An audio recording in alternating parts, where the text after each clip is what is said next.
The autumn wind cut through Clara Bennett's threadbare shawl as she stumbled into the dusty town of Redemption Creek, Wyoming. 3 days without food had left her lightheaded, her vision swimming as she clutched the porch post of the general store. Behind her, somewhere in those unforgiving mountains, her father's men were still searching. She'd run from the arranged marriage to Augustus Crane, a man twice her age, with hands that left bruises and eyes that promised worse. Her fingers trembled as they found the gold locket at her throat, the last thing her mother had given her before fever took her. Clara pushed open the store's door, the bell chiming her desperation. "Please," she whispered to the weathered shopkeeper. "I can trade this for food, just enough to get me to the next town." Before you continue with Clara's journey, I'd love to ask you to take a moment to subscribe to the From Wild West channel and give this video a like. It truly means everything to us and motivates us to bring you more quality stories like this one. Also, I'm curious, where are you listening from today? Let me know in the comments. The shopkeeper examined the locket with greedy eyes, but a deep voice from the doorway interrupted. "That won't be necessary." Clara spun to find a man filling the frame, tall and broad-shouldered, with sun-darkened skin and black hair that fell past his collar. His face bore the angular features of his Lakota mother and the stormy gray eyes of his Irish father. James Two Wolves Callahan owned the largest ranch in 3 counties, built with his own scarred hands after the war. "The lady needs supplies," James said, his voice carrying the quiet authority of someone who never needed to raise it. "Put it on my account, Henry." "Mr. Callahan, I can't accept," Clara began, but her protest died when her knees buckled. Strong arms caught her before she hit the floor. She woke in a bedroom that smelled of cedar and leather, wrapped in quilts softer than any she'd known. Through the window, the Callahan Ranch stretched toward purple mountains, thousands of acres of hard-won freedom. An older woman with kind eyes, Maria, James's housekeeper, sat beside the bed with broth. "Rest, Mia. You're safe here." Safe. The word felt foreign on her tongue. For 3 days, Clara slept and ate while her body remembered what it meant to be human. On the 4th morning, she found James in the stable, grooming a magnificent black stallion. Morning light caught the silver at his temples, though he couldn't be more than 32. "I should go," Clara said, though every part of her rebelled against leaving this sanctuary. "I've imposed enough." James didn't look up from brushing Thunder's flank. "Where would you go?" "I don't know. Somewhere. My father can't find me." Augustus Crane's reach is long. James's jaw tightened. "I know men like him. They don't stop until they reclaim what they think they own. You know about small territory. Word travels. He finally met her eyes. You can stay. Work for your keep if it eases your conscience. God knows this place could use a woman's touch." Clara's chest tightened. "Why would you help me?" "Because running from evil doesn't make you a coward. It makes you smart." He returned to brushing Thunder. "And because no one should be property." So Clara stayed. She cooked meals that James ate with quiet appreciation, cleaned rooms that had known only masculine neglect, and slowly felt her soul begin to thaw. But she remained a ghost, flinching at sudden movements, keeping walls around her heart high and reinforced. James noticed everything. He moved carefully around her, telegraphing his presence with heavy footsteps, keeping his distance, even when every instinct seemed to pull him closer. She caught him watching her sometimes, not with the hungry possessiveness she'd learned to fear, but with something deeper that made her breath catch. "Teach me to ride," Clara asked one evening as they sat on the porch, the sunset painting the sky crimson. "To really ride, like you do." James studied her face. "Why?" "Because if I have to run again, I want to be faster." Something flickered in his expression, pain, perhaps, or recognition. Tomorrow, dawn. The lessons began in earnest. James proved demanding but patient, correcting her posture with words rather than touch, praising small victories. Clara discovered she had a natural seat, that the horse's power beneath her felt like reclaiming pieces of herself she'd thought lost forever.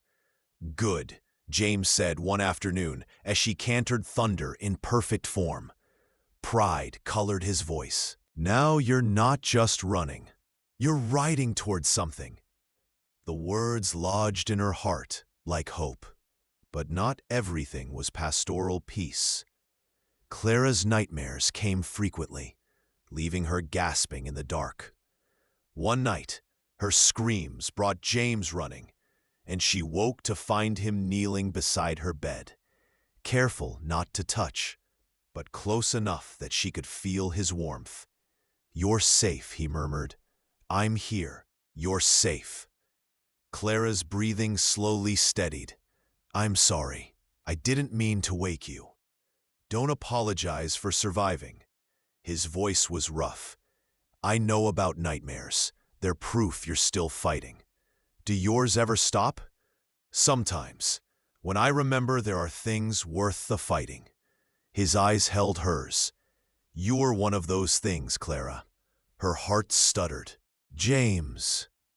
"I know it's too soon. Maybe it'll always be too soon. But you should know you're seen here. Not as property or obligation. As a woman worth saving, worth knowing." Clara's hand moved before her mind could stop it, fingers brushing the scar along his jaw. James went absolutely still beneath her touch. "Who hurt you?" she whispered. "The war hurt everyone." He closed his eyes.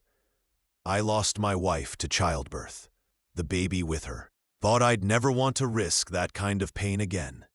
And now? Now I think some risks are worth taking." The moments stretched between them, fragile and fierce. Clara leaned forward slowly, giving him every chance to retreat, and pressed her lips to his. James made a sound low in his throat, his control fracturing as he kissed her back with barely restrained hunger. Then he pulled away, breathing hard. "Clara, wait. We need to go slow." "Why?" Her voice came out steadier than she felt. "I'm not made of glass, James." "No, you're made of steel and fire." His thumb traced her cheekbone with devastating gentleness. "But you've been through hell. I won't add to that by rushing something that should be savored." Her eyes stung. "What if I want to be rushed? What if I need to know I can be touched without breaking?" James cupped her face in both hands. "Then let me show you the difference between force and devotion. Let me earn your trust, one touch at a time." So began the sweetest torture Clara had ever known. James courted her with wildflowers left on her pillow, with hands that brushed hers during dinner and lingered just long enough to promise more. He taught her to shoot, standing behind her with his chest against her back, arms bracketing hers as she sighted down the rifle. "Breathe out slowly," he murmured against her ear. "Steady. There. Squeeze. Don't pull." The shot rang true, and Clara felt his approval like sunlight on her skin. They talked in the evenings, sharing stories of loss and survival. James told her about growing up caught between two worlds, neither white nor native enough for easy belonging. She told him about her mother's love, her father's coldness. The day she realized Augustus Crane would kill her spirit, if not her body. "I thought I was weak for running," Clara admitted one night. Running toward life isn't weakness. James's hand found hers in the darkness. It's the bravest thing you've ever done. 6 weeks into her stay, Clara was hanging laundry when riders appeared on the horizon. She recognized her father's horse first, then Augustus Crane's distinctive black gelding. Ice flooded her veins. James emerged from the barn, rifle in hand, his expression carved from granite. "Get in the house, Clara." "No." Her voice surprised them both with its strength. "I won't hide anymore." He looked at her then, really looked, and something shifted in his eyes. "Then we face this together." The men reined up 20 yards from the house. Clara's father, Edwin Bennett, was a hard man made harder by whiskey and disappointment. Augustus Crane sat his horse like he owned the earth beneath it, his pale eyes crawling over Clara with cold possession. "Clara, get your things," Edwin said without preamble. "You're coming home."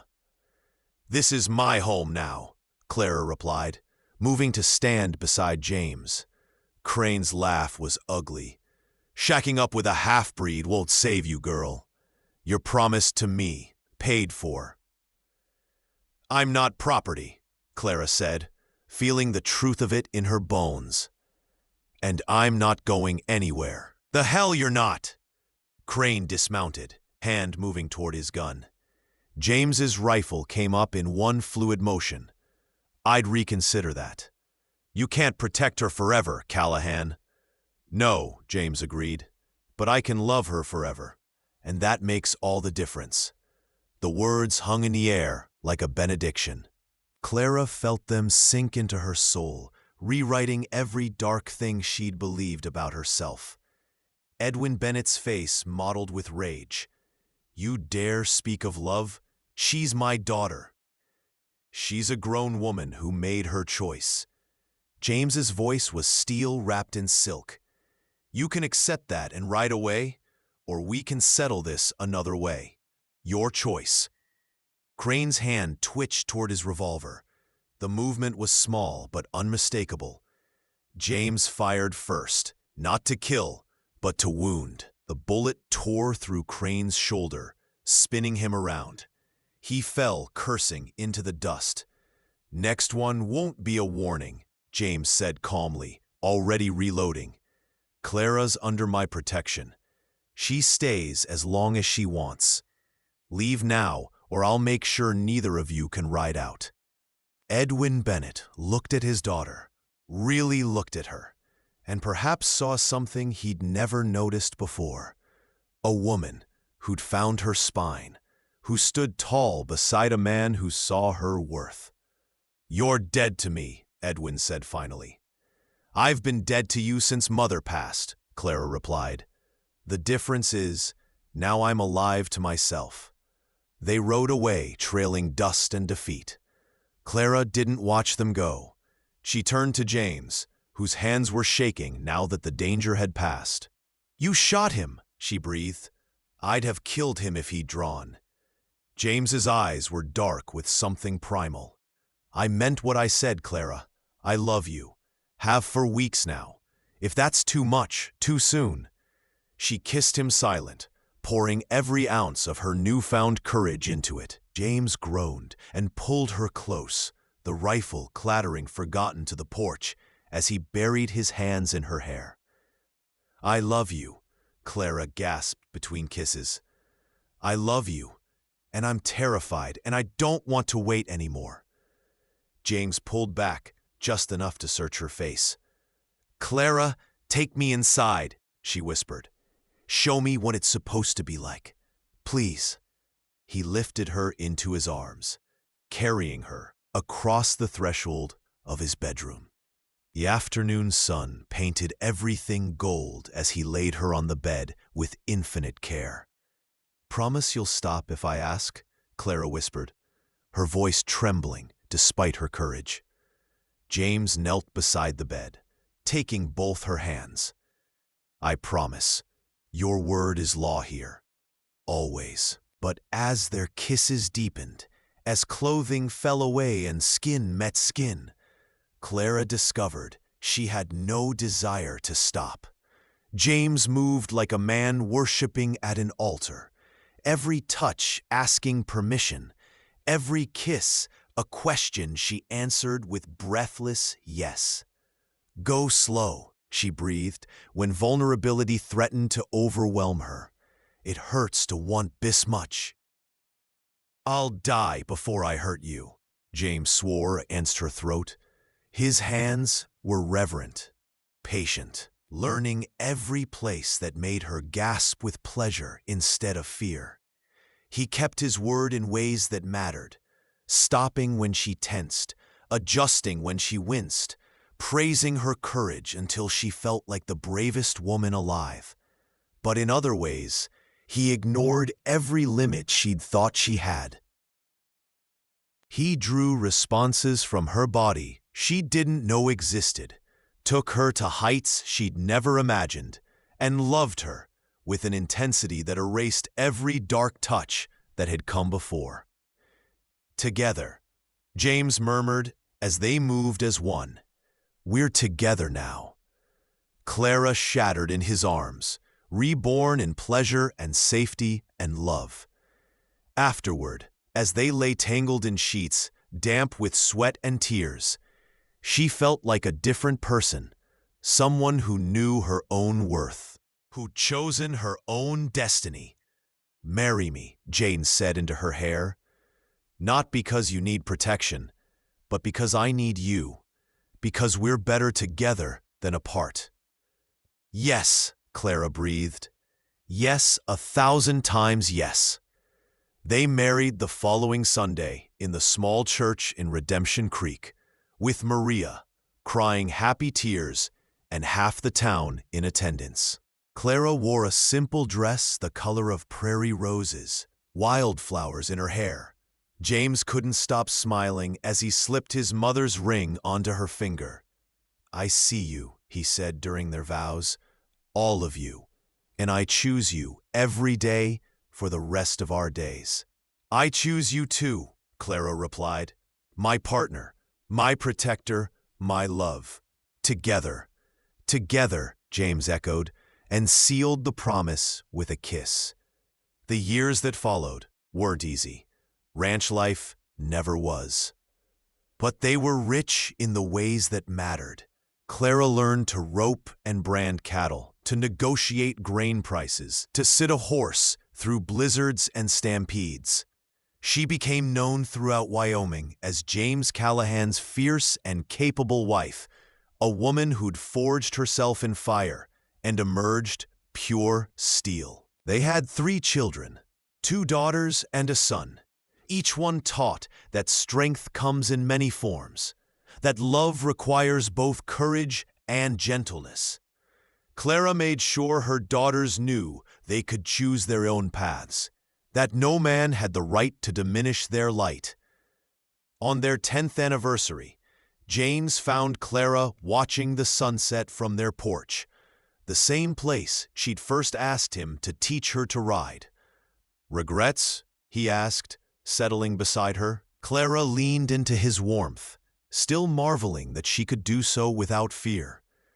"Only that I didn't find you sooner. You found me exactly when you needed to." James pressed a kiss to her temple. "We found each other." Below them, the ranch sprawled toward mountains, painted purple by the dying light. Their children's laughter rang from the barn. This life, built on trust and chosen love, on mutual respect and hard-won freedom, was everything Clara had never dared dream. "Thank you," she whispered. "For what?" "For seeing me when I couldn't see myself, for ignoring every limit I tried to set on my own worth." Clara turned to cup his face. "For loving me like an answered prayer." James smiled, that slow unfurling that still made her heart skip. "Loving you isn't something I do, Clara. It's who I am." As the stars emerged above Wyoming's endless sky, they sat together in comfortable silence. Two souls who'd found home not in a place, but in each other. The wind carried the scent of sage and possibility, and somewhere in the distance, a coyote sang its lonely song. But neither James nor Clara felt lonely anymore. They had each other. They had together. And that was more than enough. It was everything. The winter of 1878 arrived with brutal force, burying the Callahan Ranch under 3 feet of snow. Clara stood at the kitchen window, watching white fury erase the landscape, one hand resting on her swollen belly. 6 months pregnant with their first child, she felt simultaneously powerful and vulnerable in ways that terrified her. "Come away from the window," James said, wrapping a blanket around her shoulders. "Worrying won't change the weather. The cattle are in the south pasture with shelter and hay. We prepared for this." His hand joined hers on her belly, feeling their child's kick. Everything that matters is right here. But that night, the temperature dropped so low that water froze in the pitcher beside their bed. Clara woke to James already dressed, pulling on his heavy coat. "Where are you going?" Fear sharpened her voice. "South pasture. Some of the newer calves won't survive without help." He kissed her forehead. "Maria's here. I'll be back by noon." "James, please." "I know." His eyes held hers. "But this is what it means to build something that lasts. Sometimes you have to walk into the storm." Clara watched him disappear into white chaos, her heart a fist in her chest. The hours crawled by. Noon came and went. By 3 o'clock, the wind had risen to a howl, and James still hadn't returned. "I'm going after him," Clara announced, reaching for her coat. Maria blocked the door, her weathered face stern. "In your condition? Absolutely not." "Then he's out there alone. He's out there doing what he's done 100 times before." Maria's voice softened. "Trust him, Mia. Trust that he knows how to survive." But trust felt like sand slipping through Clara's fingers as darkness fell and the storm intensified. She paced the kitchen until her back ached, pressed her palms against the window until they went numb, prayed to a God she wasn't sure listened to women like her. At 8 o'clock, she heard thunder's neigh through the wind. Clara threw open the door to find James stumbling through the drifts, face gray with cold, ice crusting his beard. She helped him inside, her hands shaking as she stripped away frozen clothing. "The calves?" she asked. "Saved." His teeth chattered. "All of them." "You stubborn, reckless—" Clara's voice broke. "I thought I'd lost you." James pulled her close despite his freezing skin. "You won't lose me that easily. I promised you forever, remember?" But forever felt fragile that night as Clara held him, feeling how easily the elements could steal him away. She realized then that loving someone meant accepting you couldn't control all the variables. That trust required leaping without certainty of where you'd land. "I'm sorry," James murmured against her hair. "I know it's harder for you, after everything you've been through, learning to trust that I'll come back." "Teach me," Clara whispered. "Teach me how not to be afraid every time you walk out that door." "I can't promise I'll never be in danger." His hand found hers in the darkness. "But I can promise I'll always fight to come home, to you, to this." He pressed her palm to his chest, letting her feel his heartbeat strong and steady. "That's the only promise that matters." The blizzard lasted 3 more days. In that forced stillness, Clara and James talked about everything, her fears of childbirth, after what happened to his first wife, his guilt over that loss, their hopes for the child growing between them. They made peace with uncertainty, learned to hold each other through the storms, both literal and metaphorical. When spring finally came, it brought their daughter, Lily Rose Callahan, born screaming her fury at the world in the same bedroom where Clara had first chosen to trust love. James wept as he held her. This tiny, perfect thing that proved second chances were real. "She has your eyes," Clara said, exhausted but radiant. "And your courage." James kissed first the baby, then his wife. "Thank you for trusting me with this. With everything." Clara smiled. "Together, remember? Always together." 2 years later, Clara stood in the Redemption Creek Town Hall, facing down the all-male town council. Her second daughter, Margaret, named for James's mother, was strapped to her back in a cradleboard James had made using Lakota techniques.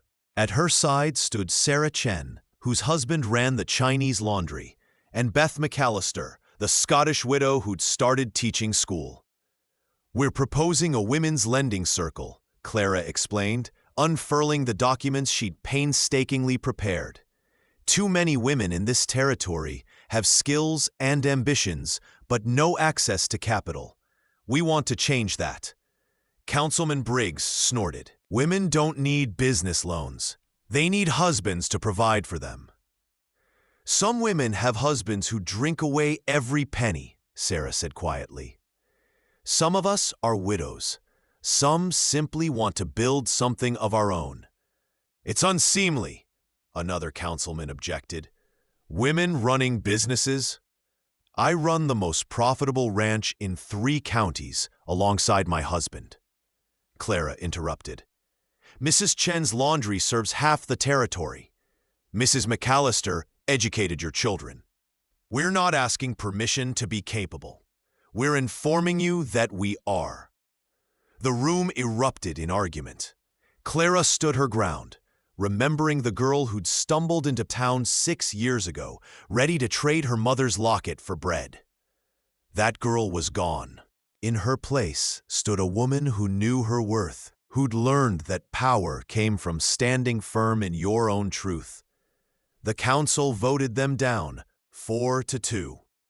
Clara wasn't surprised, but disappointment still burned. Outside, James waited with the wagon, Lily perched beside him eating an apple. "How'd it go?" They said no. Clara climbed up, settling Margaret in her lap. "But we're doing it anyway. Sarah's husband will hold the funds in his name. We'll operate quietly until we're too successful to ignore." James grinned. "That's my wife. Can't keep a good woman down. Learned from the best." Clara leaned against his shoulder as they started home. "You taught me I don't need permission to be who I am." "No," James corrected. "You taught yourself that." "I just held the mirror." The lending circle started with $20 and 3 women. Within a year, it had grown to 15 members and $200 in capital. They funded a seamstress shop, a bakery, and a midwife service. They helped a young widow buy seed for her farm and an elderly woman start a preserves business. The men complained, of course, but they couldn't argue with success. And when Councilman Briggs' own daughter came to Clara asking for a loan to start a millinery shop, the tide began to turn. "My father says you're trouble," young Emily Briggs admitted. Clara smiled. "I am. The best kind of trouble, the kind that refuses to stay small just because it makes others comfortable." Emily got her loan. 6 months later, her hat shop was the talk of the territory. One evening, as Clara reviewed the lending circle's accounts, James came up behind her and kissed her neck. "Come to bed. The numbers will still be there in the morning." "I'm helping Sarah draft a proposal for the bank. If we can get legitimate backing—" "Clara." James turned her chair to face him. "You're allowed to rest sometimes." She looked up at this man who'd saved her, who'd taught her to save herself, who stood beside her through every battle without trying to fight them for her. "I don't want to rest. I want to build something that lasts beyond us. Then build it. His thumb traced her cheekbone. But remember that you already did. This life, our family, the way you help other women find their strength, that's a legacy. You don't have to prove anything to anyone. Not even to myself? Especially not to yourself. James pulled her into his lap. You're already everything you need to be. Clara rested her head against his chest, listening to his heartbeat. Sometimes I still can't believe this is real. That I get to have this. You, our girls, a life I chose? It's real, James promised. And it's yours. All of it. That night, they made love slowly in the darkness, relearning each other's bodies with hands that had mapped every scar and soft place. Afterward, Clara lay draped across James's chest, feeling the rise and fall of his breathing. I want another baby, she said suddenly. James's hands stilled in her hair. Are you sure? I know the births were hard. I'm sure.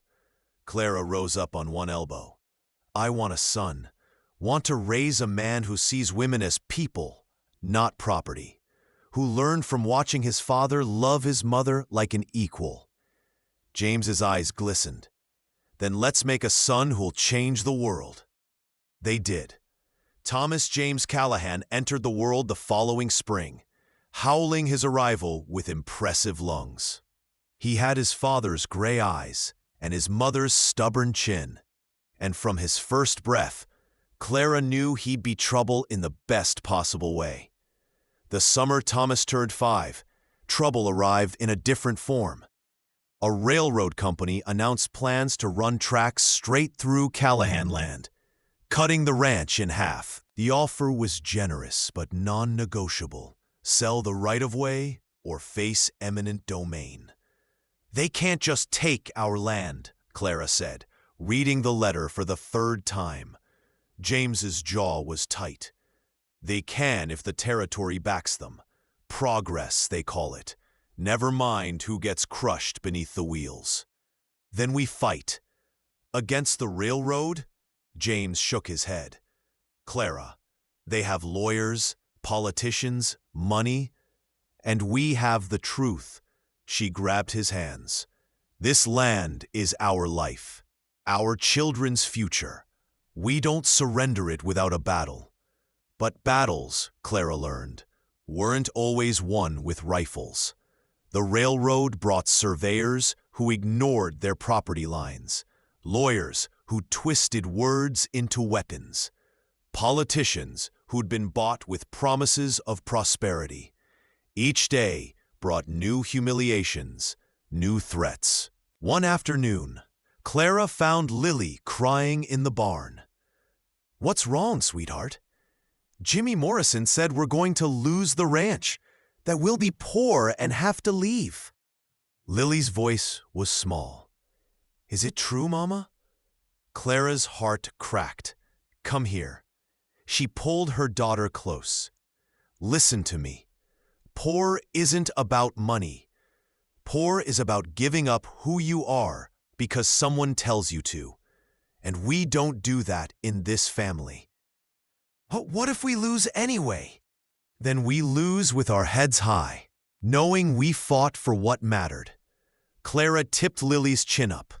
But we haven't lost yet, and your mother doesn't quit easily. That night, Clara sat at the kitchen table drafting letters to territorial officials, newspapers, anyone who might listen. James found her hours later, ink-stained and exhausted. You can't fight the whole world, love. Watch me. Clara's eyes flashed. I was property once, remember? Something to be bought and sold. I'll be damned if I let them do the same to our land, our life. James knelt beside her chair. Then we fight together. But Clara, his voice roughened. If we lose, if they take it all, we still have each other. That's what matters most. I know. She cupped his face. But I'm not ready to accept defeat. Not when there's still fight left in me. The hearing came in August, held in the territorial courthouse with the railroad's lawyers, dressed in fine suits that cost more than most families made in a year. Clara wore her best dress, but refused to pretend to be anything other than what she was, a rancher's wife who'd learned to stand her ground. She spoke for 30 minutes, laying out everything the ranch meant, not just to her family, but to the territory. The jobs it provided, the beef that fed towns, the way James had built bridges between white settlers and native peoples through fair dealing and respect. This land is more than property, Clara finished, her voice ringing through the courtroom. It's proof that people from different worlds can build something beautiful together. That what matters isn't where you come from, but what you choose to create. Take that, and you take more than acreage. You take hope. The room was silent when she sat down. James squeezed her hand, his pride evident. The judge deliberated for a week. When the ruling came, it was a compromise. The railroad could build, but they'd route around the ranch's heart, taking only a narrow strip of borderland. Not a victory, but not a defeat either. You did it, James said that night as they watched the sunset from their porch. You fought the railroad and won. We won, Clara corrected. Like we do everything, together. She leaned against him, feeling the weight of the day finally lift. Below them, their children played in the yard. Lily teaching Margaret to rope a fence post, Thomas helping with aggressive enthusiasm. This life they'd built was imperfect, under constant threat from forces beyond their control. But it was theirs, chosen, fought for, fiercely protected. And that made all the difference. The autumn Clara turned 32. A letter arrived that turned her blood cold. Her father was dying, asking to see her one last time. You don't have to go, James said immediately. After what he did? I know. Clara stared at the letter, emotions warring. But I think I need to. Not for him, for me. To close that chapter completely. So they traveled to her childhood home in Colorado, James insisting on accompanying her, despite the ranch needing attention. The house was smaller than Clara remembered, shabby with neglect. Her father lay in bed, wasted by consumption, hardly recognizable. Clara, Edwin Bennett rasped. You came. I did. She stayed in the doorway, maintaining distance.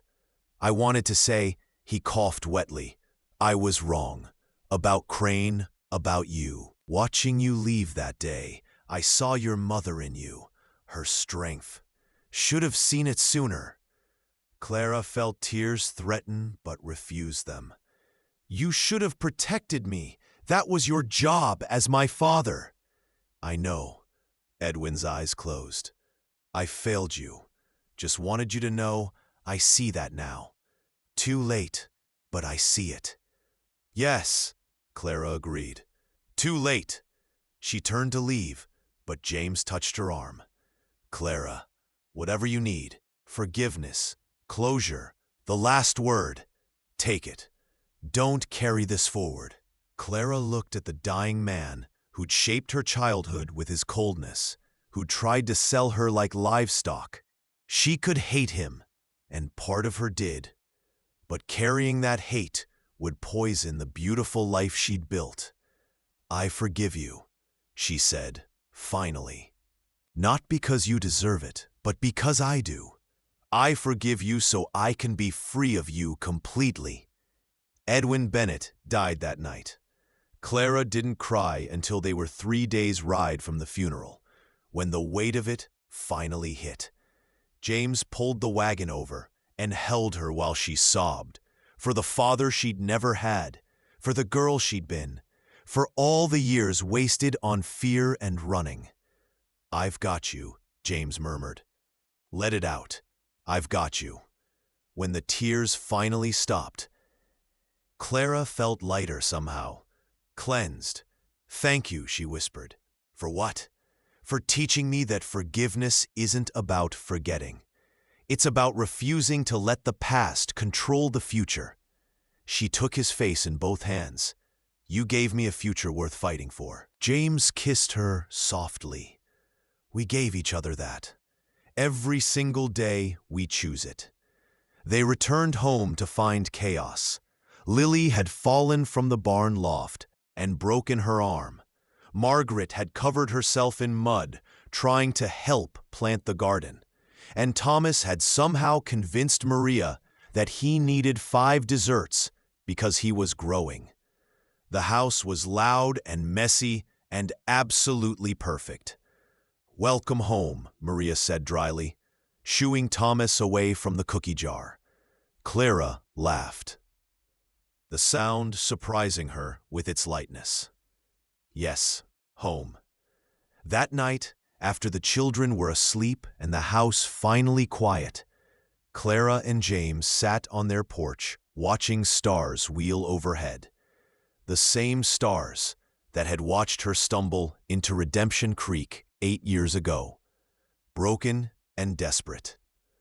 The same stars that had witnessed every fight, every triumph, every moment of hard-won joy. "Do you ever wonder what your life would have been like if I hadn't walked into that store?" James asked. Clara considered. "I would have survived somehow, found another way forward. But I wouldn't have lived, not really." She turned to face him. "You didn't save me, James. You showed me I was worth saving. There's a difference. And you showed me that healing is possible, that love can grow even in the hardest soil." James pulled her close. "We saved each other." "Still saving each other," Clara amended. "Every day." "Every day," James agreed, and kissed her under stars that had seen everything and judged nothing, that simply bore witness to 2 people choosing each other against all odds. The years continued their relentless march. Lily grew into a young woman with her mother's fire and her father's steady strength. She announced at 16 that she wanted to study law, wanted to fight for women who had no one to fight for them. Clara cried with pride. Margaret proved to have her father's gift with horses, spending more time in the stable than the house. At 14, she could break a wild Mustang with patience and gentle persistence that made grown men marvel. Thomas, predictably, was trouble. He questioned everything, challenged everyone, and possessed an uncanny ability to find the hardest possible way to learn any lesson. But he loved fiercely and stood up for the weak, and Clara knew he'd become exactly the kind of man the world needed.